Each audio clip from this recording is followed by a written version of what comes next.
So good morning, good afternoon, good evening, I guess whenever you're watching this. In today's video we are going to be unboxing that guy.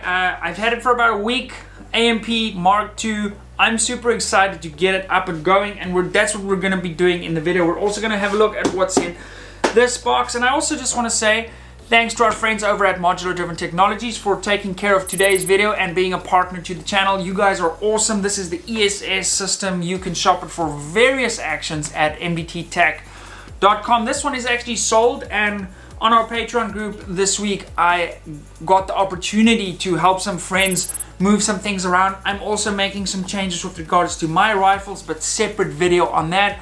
And there were actually a few killer deals on these guys available in that group. Speaking of the group, we're gonna name that to the People of Impact, POI. So a little play on words there, and it's basically just a little club for people that are super into the videos to come and have a good time with us on WhatsApp. So I'm gonna link some more details down below. Right, should we open that box, shall we? Let's start with the little box. Let's get this sucker out the way. Right, so this box comes to us from Todd from the USA. There will be links to this down below, to Todd's site, and I'm gonna have them up on my site if it is what I think it is. And Todd, if you sent me a box of apples, I'm gonna be really disappointed. Okay, slick. Oh, there's some little notes. I'm not gonna read these out loud, but what these are, this looks to be an arm-mounted dope card, so I think that's just an extra one, because that's not really the ones we ordered. Or it is, I made a mistake maybe. But what I'm really interested in are these guys. And these are little Picatinny mount dope cards for your rifle. So basically, you clip this into the Picatinny and you can hold this next to your scope to hold your dope, your data on previous engagement. Or a nice little printout of your reticle if you're doing holdover shooting on a hunting situation, as I will be doing a separate video on that. And they've also included some alcohol wipes and a dry erase pen. So these are super cool. Thank you very much, Todd. Guys, I'm going to link Todd's site down below. Got a couple here for the guys in South Africa that need something like this. Personally, I think it's awesome. I used to write my dope on my hand, but that's mostly because I didn't have something like this. I'm not crazy about this, but the way I was doing it, I was using one of those sort of cell phone things that's made for jogging, and that really didn't work well. So I'm also excited to try out the arm-mounted one. Todd, thank you very much. I really appreciate that. I'm gonna, as I said, for the guys in SA that are interested, check down below. Okay, all the way from New Zealand. Probably the best annealing machine in the world. I'm really excited for the Aztec mode this offers, that basically analyzes your brass so that you get a specific setting for your batch of brass, and just write that down. Anyway, let's see what comes in the box, shall we? Funny story, when we were on the hunt, one of the tracker guys asked, hey, can someone borrow me a knife? And I gave him my knife, and it was so sharp. When he went to slice the animal, he basically went so much further than he wanted to. But yeah, that was pretty cool. I almost gave him my knife. He was really close. But this knife has quite a bit of sentimental value. I actually got this from Wilo when I went to the sort of finale for the first time. So yeah, this knife is not going anywhere. And hopefully I never lose it. Okay, so in the box we get a little cool ampannealing.com sticker. Some warning things, which I will be reading. This one is very, very important. I tumble with stainless steel media, and this one says, if you're using stainless steel or any other metallic media for case tumbling, you must be certain to remove all media from cases before annealing. If any media dislodges inside the annealing duct or well, it will be heated to a very high temperature during the annealing cycle. This will melt the bottom of the polycarbonate inductor cradle and ruin your inductor. This will void the warranty. So it's the reason this one is all red and on top, and that is why I'm going to show you guys. I've borrowed my friend's annealing machine, so I've gone through this process before, and I'm going to show you guys sort of how I do that, and the speed that you can sort of work without having the amp mate, which does everything for you. Okay, so here we have the operator's manual. I will be reading this one. This is a high-tech piece of kit, so I'm absolutely going to be reading this manual. Please note the power cable is not included, but the choke and cable tie are. Please attach the Dear customer, thank you for choosing the AMP system. This is super cool, just a letter from the owners, Alex and Matt. Thank you very much for that, guys. And then we get to the actual machine itself. Okay, so just some protective stuff. I'm gonna turn this box so you can see how everything is really nicely packaged with some foam on the side. Hey, we got an AMP hat, always cool. And then on the left side here, we have our pilots. So the pilots are basically, what you turn into the top of machine, so all your specific calibers, your specific chamberings to be technically correct, but for the purpose I'm just gonna say caliber. We all know the distinction between that. So for example, if I was to use a 6.5 Creedmoor, I do believe it is this one, number 17. I have to just double check that. But yeah, so every caliber sort of has their own insert that you put in so that the case lies in the exact correct position. If you hear like a clacking sound in the background, those are gunshots. We have a little dust cover, which is cool, so we're gonna pop that off to the side. And let's see what is in here. Any guesses? You would have definitely heard that gunshot. Okay. Ooh. And these look like they're the feet to the machine. Okay, now, oh, another pilot. So basically I ordered the pilots for all my calibers. So from 223 up to, I think the highest one we did was for the 7300 Win Mag that we have. So let's get those out the way and then let's make some space here because the actual machine is pretty big. And it's not that heavy either.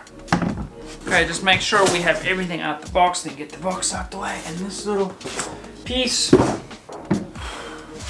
it looks good, it feels good, it's pretty solid. So we have a little place to plug in this cable, looks very much like a printer cable, so I'm assuming that's going to be for software updates and stuff like that, so that's important. Right. Okay, I think we need to get it fired up. What do you guys think? But it looks pretty cool. Simple. I used to anneal, by the way, on the gas annealers, and what I didn't like about the gas annealer, if you've used the gas annealer, I do think that's better than not annealing. But what I didn't like is the flame would over time sort of die down and the gas, the actual bottle would get very cold and I would be worried about the consistency of the temperature of the flame. And it's very hard to repeat that from case to case. Whereas this, everyone is going to be exactly the same. So let's get this plugged in and fired up, shall we? So one thing to note, my AMP did not come with the power cable. This was a super cheap 80 Rand, so what, about $4.50 if you're in America. And I think the reason they ship it like that is just because all over the world we use different type of plugs. In South Africa, we use plugs that look like this, which actually work, because I've been to America and your plugs are all super loose. Why can't the world just agree on what plugs to use and which side of the road to drive on? So let's fire her up, shall we? Oh, there's live. I'm actually going to turn this a little bit my way to make the reading easier, and I'm one of those people that'll leave this little screen protector on here until the day this gets replaced with the new model or whatever. But yeah, I know a lot of you find it very satisfying to peel off stuff like that, and I'm not going to be doing that. Okay, so we're gonna select the Aztec mode, and I'm thinking we hit start to go into a screen. It's gonna show us the little patent pending, and now we wanna analyze, okay? So if we hit the plus sign, it'll jump between run and analyze, but first we wanna analyze. So we're gonna hit start. Okay, now we need to select our pilot. Now if you go onto AMP's website, you can hit the menu button and then say settings and pilots, and that'll give you the option to select your caliber and then specifically your cartridge within that caliber. So it's very easy. So we know we need for 308, which is what we will be annealing, by the way. Boom.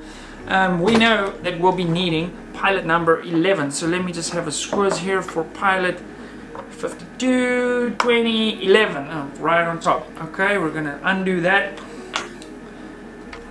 and pop this guy in here. It's the first case, it's super exciting. One thing I need to tell you guys, when I borrowed my friend Skulk's AMP machine. I pulled out a case and I was like, doesn't really look that warm. And as I touched it, my fingers went, which was not great and not smart on my part. What do we need now? We need a little shell holder.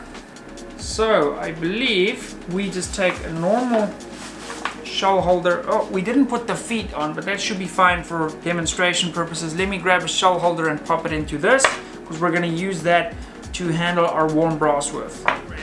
So I grabbed one of the shell holders from the reloading press. Let me show you guys something that is really smart. So this doesn't just click in there. Let me come over a little bit closer to you and show you this in focus.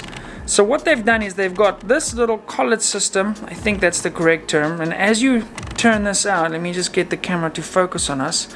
This simply pops in there, and as you turn it back, it will adjust the tension on there, and now all of a sudden the shell holder and this has become one piece. So really, really smart little design, very cool. So what needs to happen now is we have to get a sacrificial case going so that we can get our Aztec code.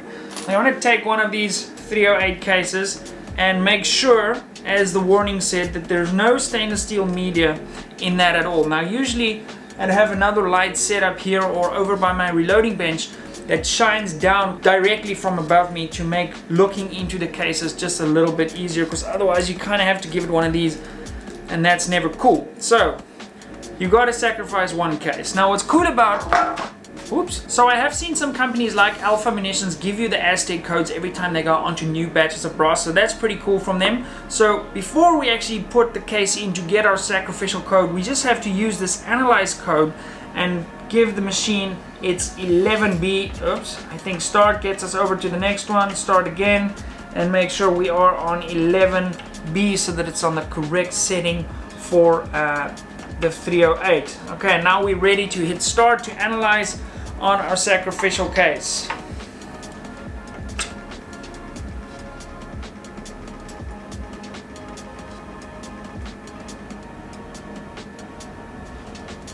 Okay, our code is 0158. So what I'm going to do now is take a little photo of that with my phone, and then in my notes app with my phone I've got a little section going already for some of the other cases that I've annealed with my friend's AMP, so that I know on my alpha brass or whatever brass I'm using for which calibers, you don't have to go back to a book. It's always with you on your phone, because most of us have this within arm's length. So now let me show you what this guy looks like now. I'm going to come over once again to give you a little bit better view. Okay, be careful now, because this thing is smoking hot. So you also want to make sure you've got some kind of container that's not going to burn wood or plastic or anything like that when you start dumping hot cases in that. So we're going to just say start for use, and now everything is all set up and we can actually start annealing. So I'm going to turn the machine around to me just so I can work a little bit quicker. And we're going to do 10 cases in a row and just sort of see what sort of speed we can work at. Alright, let's get this set up over here, and we're going to dump on this side. Again, every single case I'm going to look inside the case, make sure it's good to go, hook it in, hit the start button. It's going to, as soon as the red light goes on, that means the machine is working. As soon as the red light's off, you can dump and go on to the next one. So generally what I try and do is, while this one's going, I'm already inspecting my next case so I can just do the switcheroo. Now if you work too quickly and this movement is too fast out of this pilot, you can actually drop the case down in there. I don't think that's going to be a problem as long as you don't hit start or anything like that. And then all I do is I use a little small screwdriver or something to hook into the primer pocket, and then you can easily lift those cases up. So if that does happen to you, don't stress too much, just don't hit any more buttons. Okay, again, this one is clean. Let's give this a go, shall we?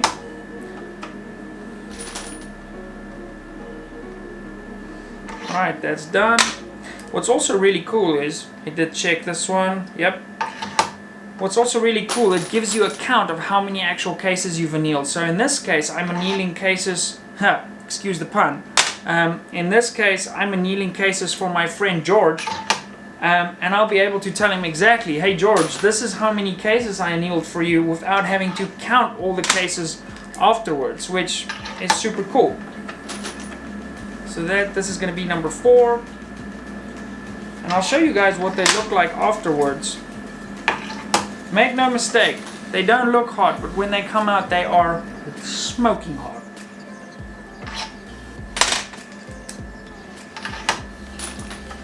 George, this must be super satisfying to watch. Okay, this is going to be number 7. I really like the fact that it counts up for you. As you can see, it's really not that slow. This is going to be number 8 already. Not too bad at all. I fell over my words there a little bit, so apologies for the camera that cut. But I'm chatting to you guys and doing this and sort of multitasking, but it's pretty quick. And in fact, I think it's faster than my Auto Anneal 2 that I had with the gas, because in that machine there was quite a lot of downtime as that sort of little spindle thingy came around. This is going to be number 11, but yeah, as you can see, it's really simple to use, really simple to set up.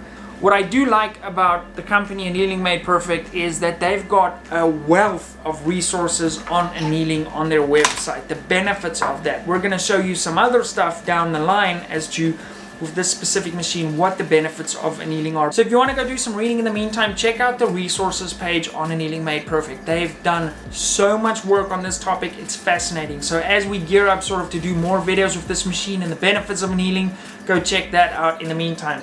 Anyway guys, I'm going to get through all of this brass. I think I'm going to turn off the machine really quick and just install the feed to make sure everything breathes as it needs to underneath here.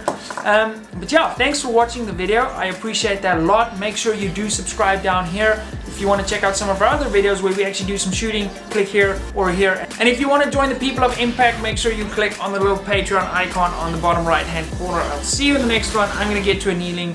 Thanks for watching.